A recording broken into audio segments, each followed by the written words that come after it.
Welcome to my channel GS by Anoop sir. आप सभी लोगों का बहुत बहुत स्वागत है। जैसा कि आप निरंतर पढ़ रहे हैं हिंदी और जीएस के बारे में, उसी चैप्टर को हम लोग आगे करेंगे। और जो लोग आज नए जुड़ रहे हैं वो खास करके हमारे पहले वीडियो देख लेंगे तो उनको कहीं से भी दिक्कत नहीं आएगी कि क्या चल रहा था, कैसे प्रोसेस है। और आप लोगों से थोड़ी सी रिक्वेस्ट है कि चैनल को आप लोग प्रमोट करते रहिए, लाइक सब्सक्राइब शेयर जितना आपसे हो सके उससे ज़्यादा करिए, क्योंकि चैनल आपका है, आपके लिए हम लोग इस प्लेटफॉर्म पे आए हैं। ठीक है, तो शुरू करते हैं हम लोग। और हम लोग पढ़ रहे थे हिस्ट्री, इतिहास। और इतिहास के बारे में हम लोगों ने अभी तक देखा था कि इतिहास को तीन भागों में हमने डिवाइड किया था। ठीक है, वो तीन भाग हमारे प्रागैतिहासिक काल, आद्य ऐतिहासिक काल और ऐतिहासिक काल। तो उसमें हमने पहला जो बताया था प्रागैतिहासिक काल, ज़्यादा समय ना लेते हुए हम लोग स्टार्ट करते हैं। प्रागैतिहासिक काल, प्रागैतिहासिक काल को हम लोगों ने तीन भागों में डिवाइड किया था, तीन भागों में बांटा था। वो हमारे तीन भाग कौन कौन से थे आप पिछली क्लास में देख चुके हैं। पुरापाषाण काल, पुरापाषाण काल, उसके बाद में आपने देखा था मध्यपाषाण काल, और फिर आपने देखा था पुरापाषाण काल, मध्यपाषाण काल और नवपाषाण काल। नवपाषाण काल, ठीक है। इतनी बात हम लोगों ने क्लियर कर ली थी। हिस्ट्री का पहला लेक्चर आप देख लेंगे, सारी चीजें आपको रिमेन हो जाएंगी, याद हो जाएंगी। अब आप आज की जो क्लास है हम लोगों की, तो हम लोग ये देखेंगे और ये देखेंगे। ठीक है, तो शुरू कर देते हैं हम लोग पुरापाषाण काल से। तो पुरापाषाण काल के बारे में आप लोग देख लीजिए, सुन लीजिए कि पुरापाषाण काल, ठीक है, पुरापाषाण काल, ठीक है। सबसे पहली बात आप देखेंगे कि जितने भी हमारे काल हैं शुरू के, उन सबके पीछे ये जो पाषाण लगा है, पाषाण का सीधा सा मतलब आप समझ लीजिए, पाषाण का अर्थ होता है पत्थर, प्रस्तर, स्टोन। ठीक है, यानी हम ये जो पाषाण लगा है इसका सीधा सा मतलब हमारा होता है पत्थर, या फिर स्टोन कह सकते हैं, या प्रस्तर कह सकते हैं। तो ये जो पहले के जितने भी काल हुए, ये पूरी तरीके से बड़े बड़ी गुफाओं के माध्यम से, बड़े बड़े पत्थरों के माध्यम से ये पूरा का पूरा काल हमें दिखाई पड़ता है। जिधर भी आप जाते बड़े बड़े पत्थर आपको दिखाई पड़ते, क्योंकि उस समय कुछ ऐसी व्यवस्थाएं, ऐसा सुचारू रूप से चीजें नहीं हो पाई थी कि कुछ विकसित सभ्यताएं आपको दिखाई पड़े। तो ये वाला काल हमारा पूरी तरीके से पत्थरों का काल था। पूरा पाषाण काल के बारे में जो विशेष तरीके से जो जानकारी है, वो जानकारी ये होती है कि पूरा पाषाण काल एक आदिम तरीके से लोग जीवन जी रहे थे, गुफाओं में रह रहे थे, इतनी उन्नत दशा में नहीं थे। वही पेड़ की छालों को अपने वस्त्रों के रूप में प्रयोग कर रहे थे। बाकी खान पान इनका किस तरीके से होता था, वो इधर उधर कहीं पशुचारक के तौर पे होता था, आखेट के तौर पे होता था, ऐसी सारी चीजें होती थी। पूरा पाषाण काल से आज तक जो क्वेश्चंस पूछे गए हैं उनमें सबसे इंपॉर्टेंट दो चीजें निकल करके आती हैं। जब भी आपसे ये पूछा जाए कि पूरा पाषाण काल के जो लोग थे वो किसी न किसी जाति के रहे होंगे, सिंपल सा क्वेश्चन पूछेगा कि पूरा पाषाण काल के जो लोग थे वो किस जाति के थे, तो आप हमेशा एक आंसर बताओगे कि पूरा पाषाण काल के लोग आदिम जाति के लोग थे, इस तरीके से रह रहे थे। लेकिन विशेष करके अगर हम कहें तो ये लोग किस जाति के थे, निग्रीटो जाति के थे। किस जाति के थे, निग्रीटो जाति के थे। आप याद रखेंगे कि पुरा पाषाण काल के लोग निग्रीटो जाति के थे। दूसरी जो इनसे विशेषता पूछ ली जाती है कि पुरा पाषाण काल के बारे में हम पढ़ तो रहे हैं, लेकिन इसके बारे में हमें जानकारी, इसके बारे में साक्ष्य हमें कहाँ से प्राप्त होते हैं। तो आप देखेंगे मध्य प्रदेश, मध्य प्रदेश मतलब मामा का प्रदेश, मामा का मतलब शिवराज सिंह चौहान का प्रदेश। और वहां पे आप देखेंगे कि एक जिला है, उस जिले का नाम हमारा क्या है, रायसेन जिला। मध्य प्रदेश का एक जिला है रायसेन जिला, और रायसेन जिले में एक पर्टिकुलर स्थान है, उस स्थान का नाम है भीम बेटिका। तो ये आपसे पूछा जाए कि पूरा पाषाण काल के बारे में जानकारी कहाँ से होती है, तो आप बताएंगे भारत में एक प्रदेश है मध्य प्रदेश, और मध्य प्रदेश में एक जिला है रायसेन जिला, रायसेन जिले में एक पर्टिकुलर स्थान है, स्थल है, उसका नाम है भीम बेटिका। तो भीम बेटिका की गुफाओं से हमें जानकारी किसके बारे में मिलती है, पूरा पाषाण काल से। तो नंबर एक हमारा कि जाति निग्रीटो जाति के थे, दूसरा हमारा भीम बेटिका से इसके साक्ष्य मिले हैं। तीसरी जो बात हो जाती है कि यहाँ पर एकमात्र देवी की इकलौती प्रतिमा मिली है। ठीक है, क्या मिली है? मात्र देवी। तो अभी तक जितनी भी मतलब जितने भी साक्ष्य पाए गए उनमें से एकमात्र एक मूर्ति पाई गई हमारी, वो किसकी थी? मात्र देवी का। तो इससे पता चलता है कि उस समय का जो समाज था उनमें मात्र देवी या मात्र सत्ता का जो है प्रभुत्व ज्यादा रहा होगा। कभी पूछा जाए इकलौती प्रतिमा पूरा पाषाण काल में किसकी मिली है, तो आपका आंसर हो जाएगा मात्र देवी का। ठीक है, कंफर्म। तो ये हमारा पूरा पाषाण काल पूरी तरीके से कंप्लीट हो जाता है। अगला हमने लिखा था, तो 3 प्रश्न बनते हैं, आप याद रखोगे। निगरीटो जाती थी, भीमबेटिका से साक्ष्य मिले हैं, मात्र देवी के बारे में इकलौती प्रतिमा मिली है। ठीक है, तो इतनी बात आपने देखी। आगे हम लोग देखेंगे मध्य पाषाण काल। ठीक है, कौन सा काल?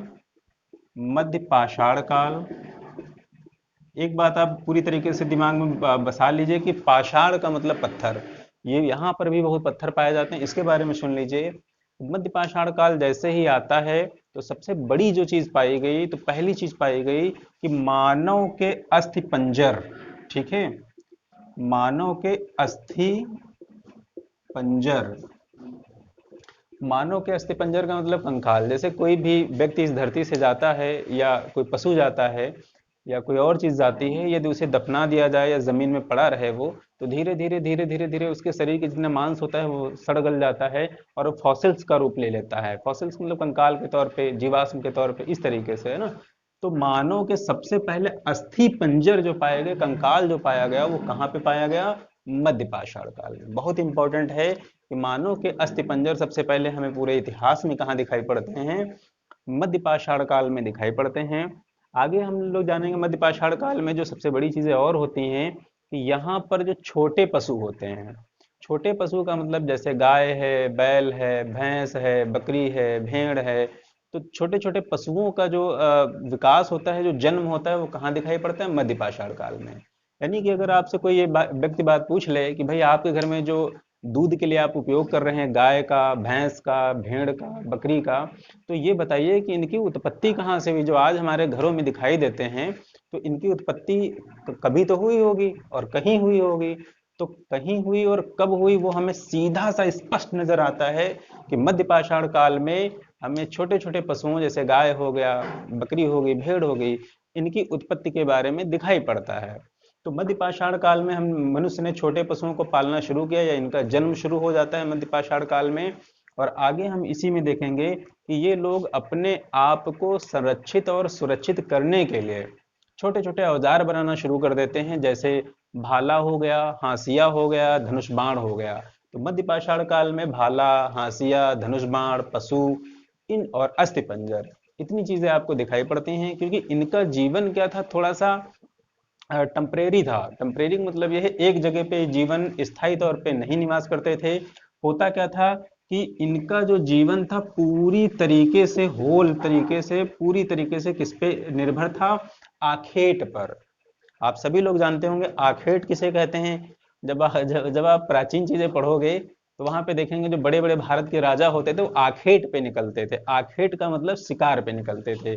उनका कह सकते हो शौकिया था, शौक करते थे, पशुओं को मार देते थे। ठीक है, तो ऐसे ये इनका जीवन जो था पूरी तरीके से आखेट पे निर्भर था।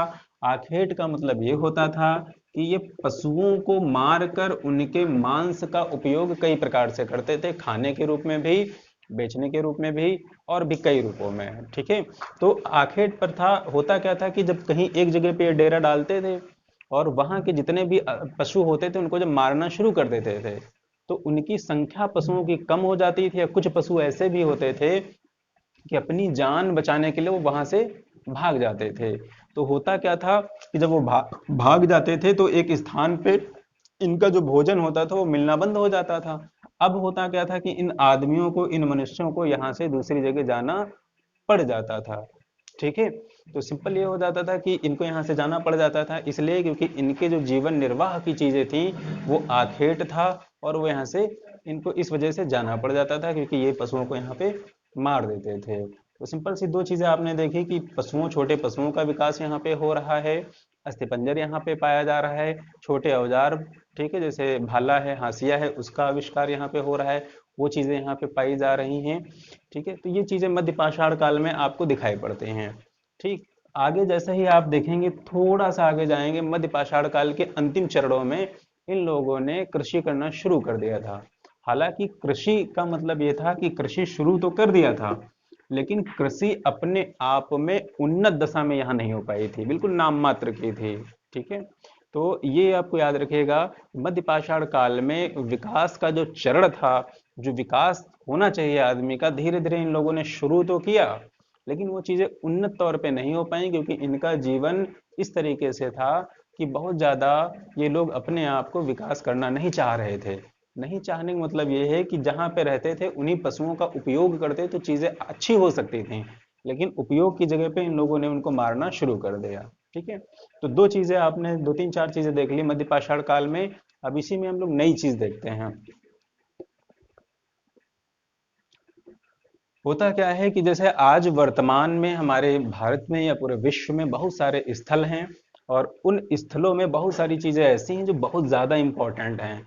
जैसे अगर हम किसी भी प्रदेश को, किसी भी स्थल को अगर पूरी तरीके से समाप्त कर दें, और आने वाली कई पीढ़ियों के बाद उस पर खुदाई हो, उसकी खोजें हों, ठीक है, और उस पर जब अगर जांच बैठाई जाए, तो आपको पता चलेगा कि हाँ, हजारों साल पहले या सैकड़ों साल पहले यहाँ पे एक स्थान हुआ करता था, और वो अपने आप में बेहद क्या होता था, प्रसिद्ध था किसी खास चीज के लिए। जैसे अगर हम बात कर लें उत्तर प्रदेश की सबसे प्यारी राजधानी लखनऊ, जो अपनी नजाकत नफासत के लिए जाना जाता है। ठीक है, पहले आप इसके लिए जाना जाता है।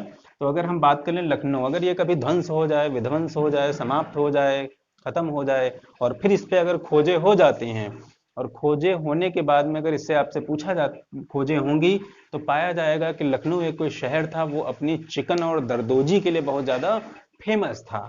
ऐसे ही अगर हम बात कर दें, अगर हम किसकी बात कर दें, फिरोजाबाद की बात कर दें, फिरोजाबाद को अगर पूरी तरीके से समाप्त कर दिया जाए, गिरा दिया जाए, उखाड़ दिया जाए, ध्वंस कर दिया जाए, ठीक, उसके बाद में जब खोजे हो जाएं हजारों साल बाद, सैकड़ों साल बाद, तो निकल करके इतिहास में ये आएगा कि भारत में एक स्थान था फिरोजाबाद, वो अपने कांच की वस्तुओं के लिए बहुत फेमस था।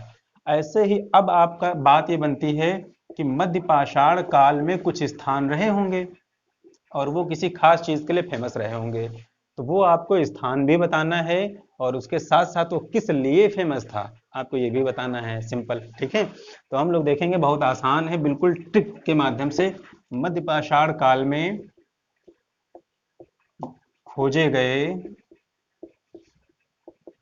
स्थल, ठीक, तो मध्य पाषाण काल में खोजे गए स्थल के बारे में जैसे ही हम देखेंगे, तो आप, बहुत शॉर्ट ट्रिक है, आप देखेंगे सारे के सारे, सभी के सभी, जितने भी स्थान खोजे गए, एक ही ट्रिक में सारे स्थान और उनकी विशेषता। ठीक है, तो आप देखेंगे बस में आदमी, आप ये ट्रिक याद रखेंगे, बस सारा का सारा काम आपका हो जाएगा। ठीक, तो बा का मतलब यहाँ पे आप देखेंगे बागौर, सा का मतलब आप देखेंगे सराय, नहर, राय, एक ही नाम है ये। बा का मतलब बागौर, सा का मतलब सराय नहर राय, मा का मतलब महदहा, ठीक, और आ का मतलब आदमगढ़। जैसे आपका आदम, ये आदमगढ़ लिखा है, आदमगढ़, ठीक है, जैसे रामगढ़ है ना, ऐसे ही आदमगढ़। तो ये चीजें आप देखेंगे, बस में आदमी। अब इतने स्थान तो देख लिए, पहला स्थान आपका क्या है, बागौर।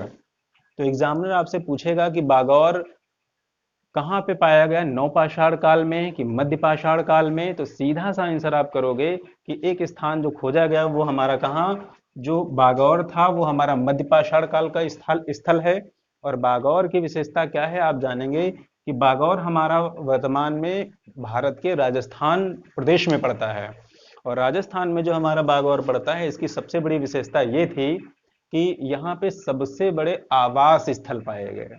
ठीक है, जैसे हम सभी लोग कहीं ना कहीं रह रहे हैं, तो पूरा जो क्षेत्र है वो आवास है। ठीक है, जो मकान हैं, जो घर हैं, है ना, जो हम लोगों के घरौंदे हैं, तो वो सारा का सारा हमारा स्थल है, आवास स्थल।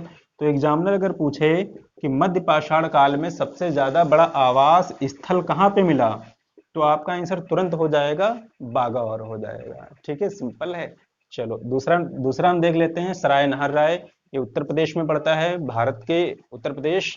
ठीक है, और उत्तर प्रदेश भारत की जनसंख्या में सबसे बड़ा प्रदेश है। ठीक है, देख लेते हैं उत्तर प्रदेश यहाँ पे सराय नहर राय के बारे में। तो सराय नहर राय के बारे में दो चीजें सबसे इंपॉर्टेंट है, मोस्ट इंपॉर्टेंट है, रट लीजिए, याद कर लीजिए, ये आने वाला है और आएगा। ठीक, होता क्या है कि सराय नहर राय में जैसे भारत में वर्तमान में भी हिंदू धर्म है, तो हिंदू धर्म में माना यह जाता है कि हमारे वहाँ 16 संस्कार होते हैं। जैसे मुंडन संस्कार है, उपनयन संस्कार है, विवाह संस्कार है। इस प्रकार से संस्कारों की संख्या कितनी है? 16 संस्कार पाए जाते हैं। और अंतिम जो संस्कार होता है वो अंतिम होता है, यानी जीवन की जब सारी क्रियाकलाप समाप्त हो जाता है, मनुष्य इस भौतिक शरीर को त्याग देता है या त्यागा जाता है, ठीक है, और अपनी आत्मा को किसी दूसरी चीज में विलीन कर देता है, यानी शरीर का परित्याग, तो वो जो चीज कहलाती है वो हमारा क्या कहलाता है? अंतिम संस्कार। 16वां संस्कार मतलब अंतिम संस्कार। तो यहाँ से दो चीजें, एक चीज बहुत इंपॉर्टेंट है सराय नहर राय से, कि जो भी व्यक्ति जब भारत में अंतिम संस्कार होता है उसका, तो पाया जाता कि उसको दफनाने का, उसको जमीन के अंदर रखने का जो प्रोसेस था, उसमें जो सर होता था वो हमेशा किस तरफ होता था? पश्चिम दिशा में। और जो उसके पैर होते थे वो होते थे पूर्व दिशा में। तो ये पूछा जाएगा कि मध्य पाषाण काल में ऐसा कौन सा स्थल था जहां से, ऐसा कौन सा स्थल था जहां से मनुष्य को दफनाने में उसके सर जो होता था वो पश्चिम दिशा में रहता था और उसके पैर पूर्व दिशा में? तो तुरंत आपका आंसर क्या होगा? सराय नहर राय। दूसरी चीज जो यहाँ पे इंपॉर्टेंट है वो क्या है? हत्या, मर्डर। ठीक है, पूछा जाता है कि पूरे इतिहास में हत्या का सबसे पहला वर्णन कहाँ पे दिखाई पड़ता है ये प्राचीन इतिहास में? तो आप बताओगे सराय नहर राय। यानी वर्तमान परिप्रेक्ष्य में अगर देखेंगे, पूरे भारत ही नहीं वरन पूरे विश्व में हत्याएं, ठीक है, दुष्कर्म जैसी घटनाएं का बोलबाला होता जा रहा है, किसी भी कारणवश या कुछ भी कह सकते हैं। तो इनका जो परचम है दिखाई दे रहा है, जल्द ही जल्द इस पे सबको ध्यान देना होगा। तो इसका भी साक्ष्य कहाँ से मिलता है? सराय नहर राय से। दो चीजें हमारी कंप्लीट हो गई। तीसरा आप देखेंगे महदहा। महदहा इसलिए इंपॉर्टेंट है, पूछा यह जाता है कि महदहा मध्य पाषाण काल में किस लिए फेमस था? ठीक है, जैसे वर्तमान में इलाहाबाद अमरूद के लिए, संगम नगरी के लिए फेमस है ना, लखनऊ चिकन के लिए, रामपुरी चाकू के लिए, ठीक है, तो अलीगढ़ ताला के लिए, मुरादाबाद पीतल के सामान के लिए, ठीक है, मथुरा बनारस मूर्तियों के लिए, ठीक है, तो बनारस साड़ियों के लिए भी।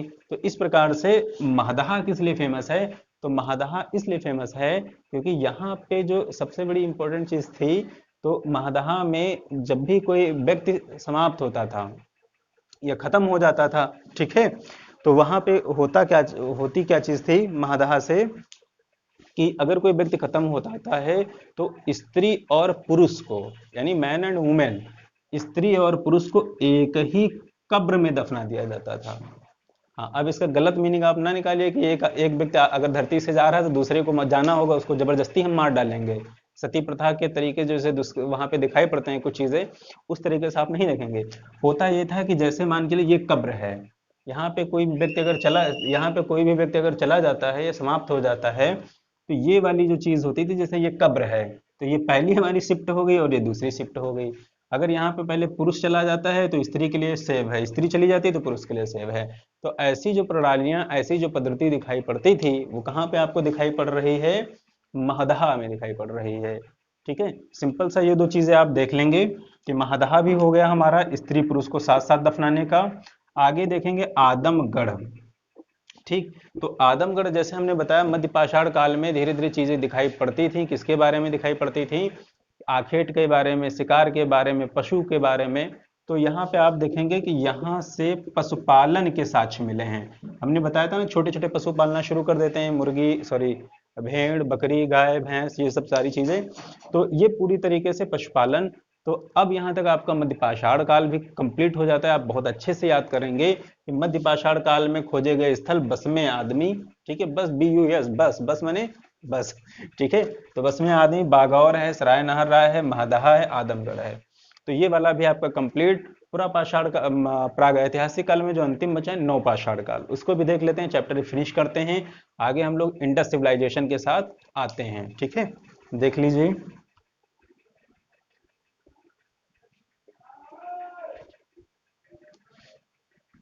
अगला आप देखेंगे नौपाषाण काल। नौपाषाण काल, जैसे ही आप देखेंगे नौपाषाण काल, इसमें भी पाषाण है यानी पत्थरों का काल रहा होगा। ठीक है, यहाँ पे जो इंपॉर्टेंट चीज है वो आप याद रखेंगे कि नवपाषाण काल में जो भी चीजें वहां पर थी, जो विकसित रूप में नहीं हो पाई थी, वो सारी की सारी चीजें यहाँ पर क्या हो जाती हैं, पूरी तरीके से विकसित रूप में होना शुरू कर देती हैं। धीरे धीरे चीजों का विकास होना शुरू हो जाता है। जैसे होता क्या है कि नवपाषाण काल में पहली जो सबसे इंपॉर्टेंट चीज होती है वो होता यह है कि यहाँ पे मनुष्य ने स्थायी जीवन जीना शुरू कर दिया। स्थायी का मतलब एक जगह पर रहकर वो जीवन अपना व्यतीत करना शुरू कर देते हैं। और दूसरा क्या होता है कि ये लोग परिवार, ठीक है, अभी वो लोग इधर उधर रहते थे, अभी लोग स्थायी जीवन जी रहे हैं, परिवार बना करके रह रहे हैं। और स्थायी जीवन भी इनका क्यों हो पा रहा है, क्योंकि इन्होंने शुरुआत कर दी है किसकी, पूर्ण रूप से कृषि की। और कृषि इनकी संभव तब हो पाई कि जब इन्होंने आविष्कार किसका कर लिया, पहिए का आविष्कार। पहिए का आविष्कार कर लिया। जो बड़ी बड़ी चीजें होती थी, बड़े बड़े सामान होते थे, वस्तुएं होती थी, उनको पहियों के माध्यम से एक जगह से दूसरी जगह पे आसानी से ले जा सकते थे। तो इन लोगों ने स्थायी जीवन शुरू किया।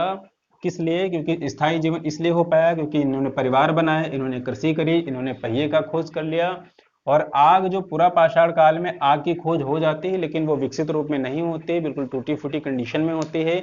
आग का समुचित, सुचारू और बेहतर तरीके से संचार कहाँ पे दिखाई पड़ता है, नवपाषाण काल में। तो इतनी सारी चीजें इन लोगों ने कर ली, इसलिए इनका जीवन क्या हो गया, बेहतर हो गया। पशु भी पालना शुरू किए, अच्छे से पालना शुरू किए। तो आप देखेंगे नवपाषाण काल में ये सारी चीजें हो जाती हैं क्योंकि इनका जीवन क्या हो गया, स्थायी जीवन हो गया। ठीक है, और स्थायी जीवन जब भी हो जाता है तो जीवन में स्थायित्व आ जाता है। आज यहाँ कल वहां परसों वहां, तब भी आपको कुछ चीजें बेहतर से नहीं हो पाती हैं। तो नवपाषाण काल में आपने इतनी चीजें देख ली। और हाँ, एक चीज बहुत इंपॉर्टेंट, बहुत ज्यादा इंपॉर्टेंट पूछ नो जी, यहाँ पे इन लोगों ने क्या करा कि पत्थर का काल तो है, पत्थर तो चल रहा है, लेकिन पत्थर के साथ में इन लोगों ने धातुओं की भी खोज कर ली। ठीक है, और खास करके कौन सी धातु, तांबे की, तांबा। ठीक है, तांबे की खोज कर ली। और इसलिए एग्जामिनर आपसे तुरंत क्वेश्चन पुटअप कर देगा कि नवपाषाण काल को हम और किस नाम से जानते हैं। तो नवपाषाण काल में इतना ज्यादा तांबे का आविष्कार हो गया, इतना ज्यादा खोजें हो गई, इतनी ज्यादा इन लोगों ने ढूंढ ढांड लिया, तो उसको नवपाषाण काल को हम ताम्रपाषाण युग के भी नाम से जानते हैं। तो आप बिल्कुल बता देंगे कि नवपाषाण काल, ताम्रपाषाण काल एक ही है। यहाँ पे आग की खोज अच्छे तरीके से, पहिए की खोज, कृषि अच्छे तरीके से, पशुपालन अच्छी तरीके से, ठीक है, सारी की सारी चीजें उन्नत दशा में दिखाई पड़ते हैं। ठीक है, यहाँ तक कंप्लीट हुआ, सबको समझ में आया होगा, हमें लग रहा है पूरी तरीके से आया होगा। ठीक है, चलो थोड़ा सा डिस्ट्रक्शन था आज। ठीक है, चलो आगे देख लेते हैं हम लोग यहाँ पे। अब फिर वही बात हमारी कि नवपाषाण काल में खोजे गए स्थल, नवपाषाण काल में खोजे गए स्थल।